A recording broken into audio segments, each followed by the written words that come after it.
दो शब्द हैं यहाँ पर, कुशल और प्रवीण। दोनों का अर्थ क्या है कि निपुणता से कार्य करना। इस अर्थ में इनका कुशल और प्रवीण, कुशल और प्रवीण का प्रयोग करते हैं। लेकिन बेटा इन दोनों शब्दों के पीछे का इतिहास मैं आपको बताना चाहूंगी कि कुशल कैसे बना और प्रवीण शब्द कैसे बना। बेटा पहले गुरुकुल पद्धति थी, गुरु ऋषि मुनि गुरुकुल में विद्यार्थियों को पढ़ाते थे और उस समय कुशा नाम की घास होती थी जो धार्मिक आयोजनों में या बहुत जगह पर काम आती थी। तो गुरुजी क्या कहते थे, अपने विद्यार्थियों को कुशा लेने के लिए भेजते थे। आज भी जो सूर्य ग्रहण चंद्र ग्रहण होता है तो कुशा नाम की घास पानी में या पवित्रता के संदर्भ में आज प्रयोग की जाती है, कोई हवन या जो भी है।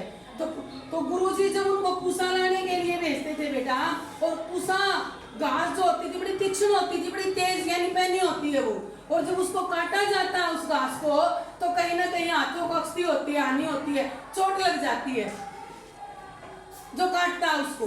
लेकिन जो विद्यार्थी उस घास को बगैर चोट खाए, हाथों को क्षति पहुंचाए बिना उस घास को कुशा को लेकर आता था, उस कुशा को उसको कहा जाता था, उस विद्यार्थी को कहा जाता था कुशल।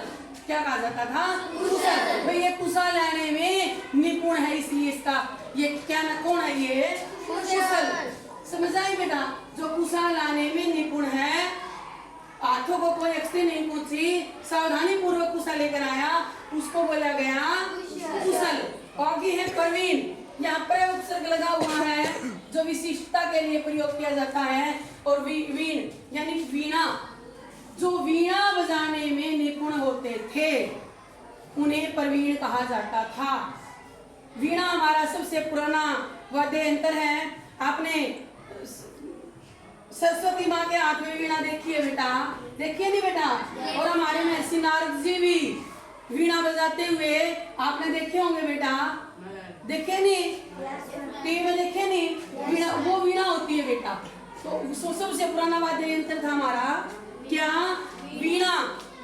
जो वीणा बजाने में निपुण होते थे उन्हें प्रवीण कहा जाता था। और बाद में अन्य शब्दों का अर्थ के लिया जाता है क्या?